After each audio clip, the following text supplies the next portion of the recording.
¿Cómo estás? Buenas noches, ahí estamos. ¿Me escuchas, Marco? Marco, ¿cómo estás? ¿Cómo estás viviendo esta noche? ¿Cómo se está viviendo ahí en Demolitics la situación electoral? Ha sido una noche muy agitada, toda la tarde lo ha sido. Ciertamente no impredecible porque han ocurrido muchas cosas que esperábamos, como una gran afluencia ciudadana a las urnas. En realidad era algo que se veía venir por este gran ambiente polarizado, ¿no? Si bien es cierto que las elecciones intermedias acostumbran a tener índices de participación ciudadana más bajas que las presidenciales, esta vez las grandes encuestadoras ya anticipaban que justamente esta polarización iba a sacar a la gente a votar, porque hay un ambiente de enojo, ya sea contra un bando o contra el otro, de los dos grandes que tenemos en este momento en el país, no solo en el Congreso Federal, sino en los ámbitos locales, y ustedes lo están viendo en sus propias encuestas.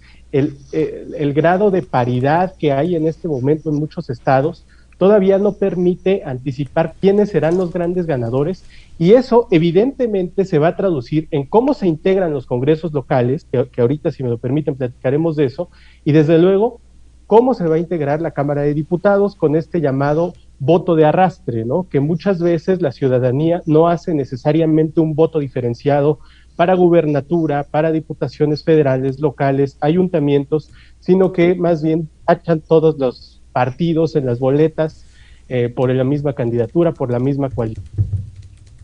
Marco, hola, con Laura, ¿cómo estás?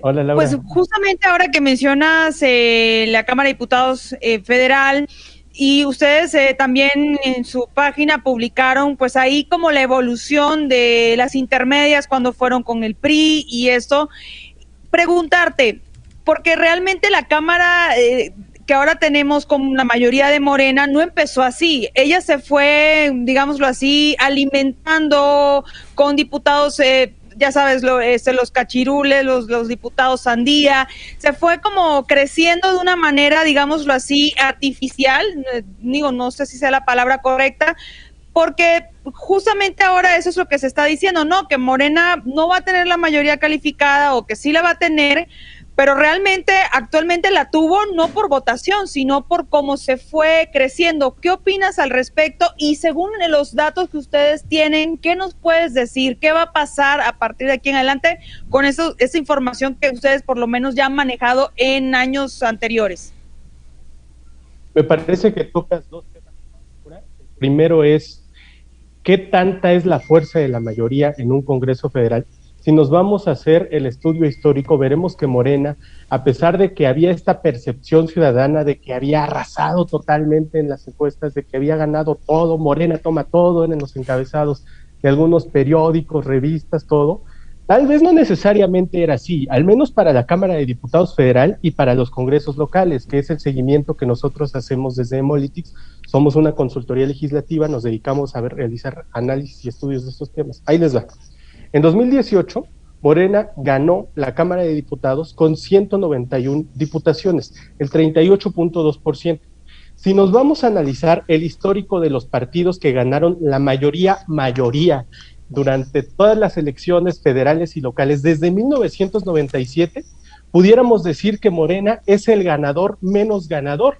¿Por qué? Insisto, ganó 191 diputaciones. En el 97, el PRI ganó 239.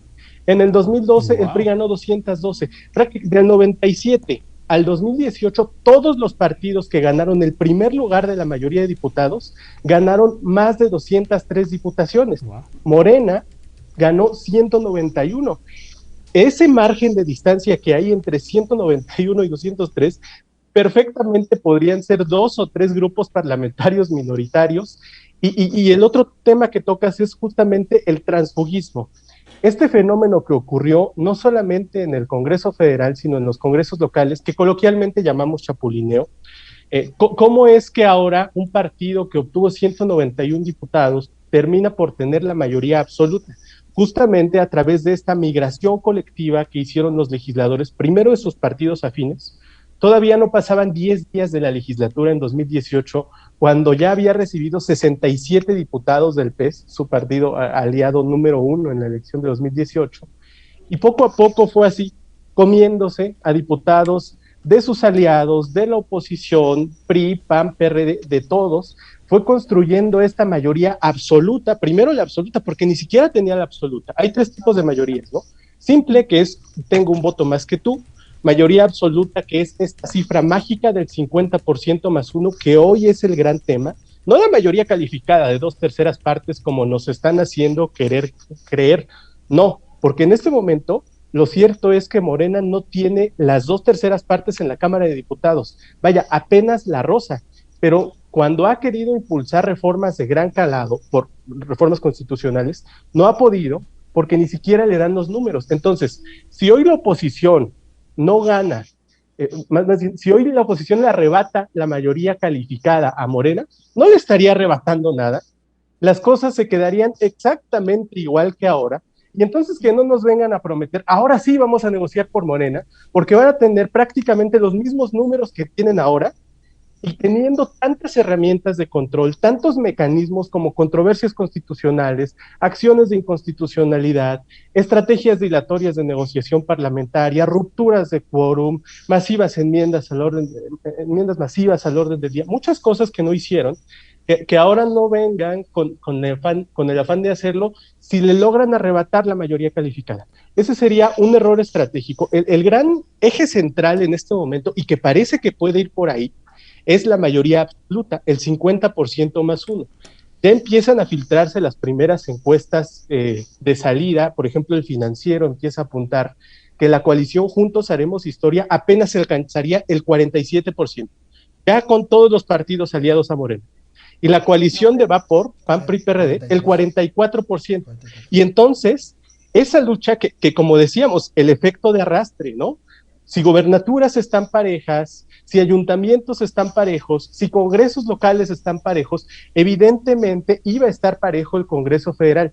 Y debería decir que no debería de sorprendernos, porque justamente cuando empezamos a hacer el registro histórico de la situación, empezamos a analizar cómo se dio esta composición del Congreso Federal y locales, era algo que podíamos advertir, y justamente a mí me llamó mucho la atención cómo hacia el cierre de la campaña la oposición empezó a cambiar su discurso de mayoría absoluta a mayoría calificada, porque en la mayoría absoluta, este 50% más 1, es donde está la negociación del presupuesto.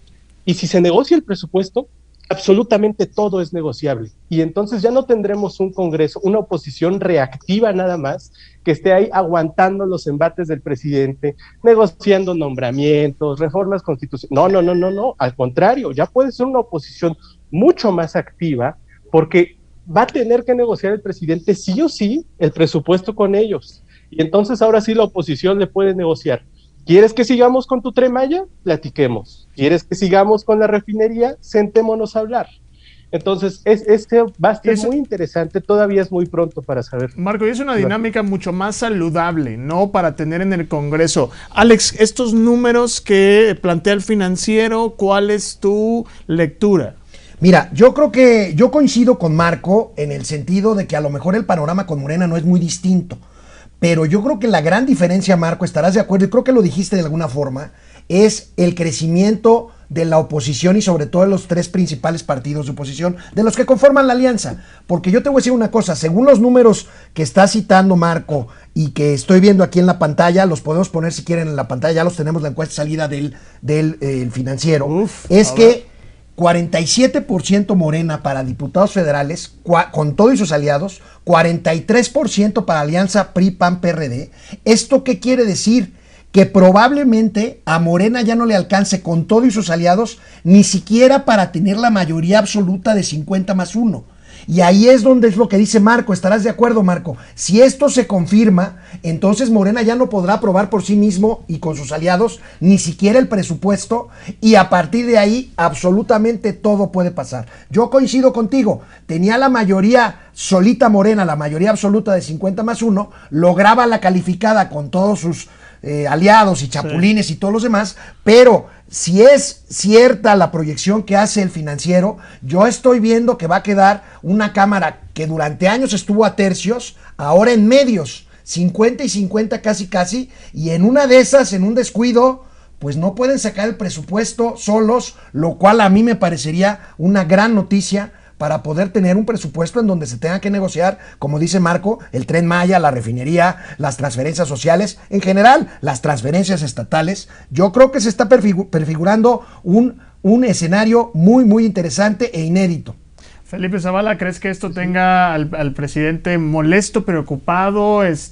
No son los resultados que esperaba. Sí, no, definitivamente yo creo que el presidente no está contento con lo que está viendo. Él esperaría una mayoría arrasadora, como muchos pensamos que iba a ocurrir, sí. Pero no, yo estoy completamente de acuerdo con Alex. Creo que tener estos estira y afloje en la Cámara de Diputados va a ser muy bueno para el país, que efectivamente que Morena se tenga que sentar a negociar con los demás partidos para poder sacar temas de dinero, que es realmente los temas importantes que toca la Cámara de Diputados. A mí me parece una muy buena noticia, y creo que, de ser cierto, tenemos esperanza todavía en lo que viene para adelante. Contrapesos. Marco, tú que estuviste analizando... Quiero hacer una pregunta también, porque también se tiene esta creencia de que, por ejemplo, no necesariamente el voto masivo se traduce directamente en la Cámara de Diputados. Se hace un cálculo, se hace la repartición, ya sabes, el tema de los diputados de representación proporcional. Vamos a hablar un poco de eso también,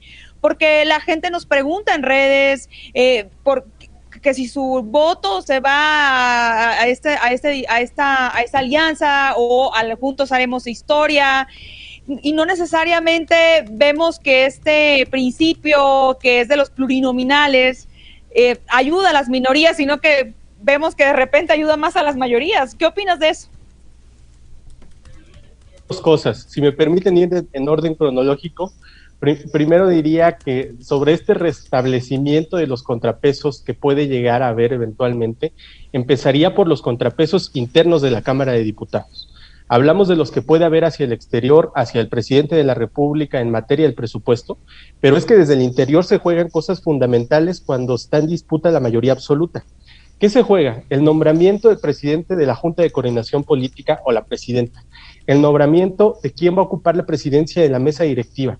Y quien ocupe la mesa directiva va a poder definir, no solamente es salir en la tele y ya, es ordenar en qué orden se votan los asuntos en el orden del día. Si vamos a meter un tema de última hora, tiene la facultad de hacerlo. Si vamos a turnar las iniciativas hacia una comisión afín o hacia otra, si quiero darle velocidad a un tema legislativo, evidentemente lo turnaré hacia una comisión cuya presidencia ocupe un partido afín a mí.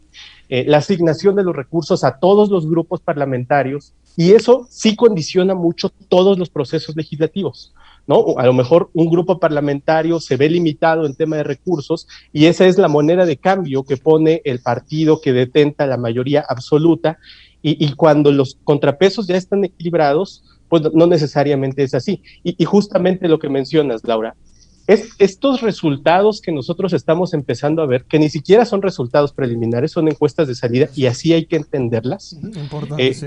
Todavía no nos permiten anticipar si verdaderamente va a quedar integrado así el Congreso. Como perfectamente decía Laura, falta todavía ver cómo se van a asignar las diputaciones de representación proporcional, qué va a pasar con el límite de sobrerepresentación que estableció el INE en un acuerdo que después confirmó el tribunal, y que después el tribunal emitió otro acuerdo que ya no fue tan público, pero que también va a incidir en cuántos curules recibe cada uno de los grupos parlamentarios.